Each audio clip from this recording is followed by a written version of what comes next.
गणनायकाय गणदैवताय गणाध्यक्षाय धीमहि गुणशरीराय गुणमण्डिताय गुणेशानाय धीमहि गुणातीताय गुणाधीशाय गुणप्रविष्टाय धीमहि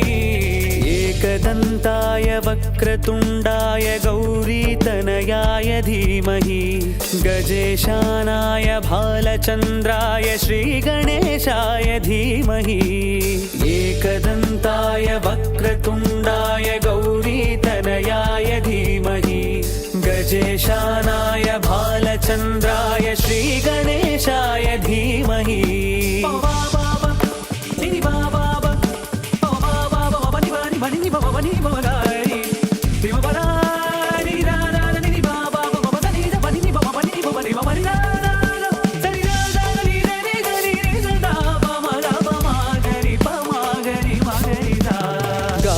चतुराय गानप्राणाय गानान्तरात्मने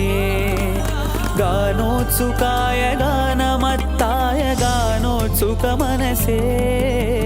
गुरुपूजिताय गुरुदैवताय गुरुकुलस्थायिने गुरुविक्रमाय गुह्यप्रवराय गुरवे गुणगुरवे गुरुदैत्यगलक्षेत्रे गुरुधर्मसदाराध्याय गुरुपुत्रपरित्रात्रे गुरुपाखण्डखण्डकाय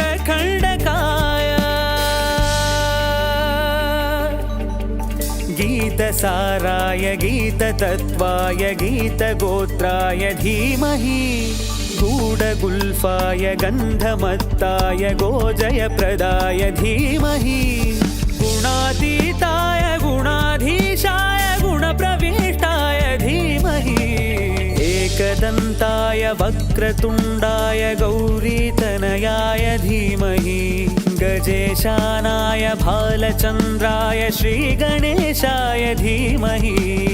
एकदन्ताय वक्रतुण्डाय गौरीतनयाय धीमहि गजेशानाय भालचन्द्राय श्रीगणेशाय धीमहि।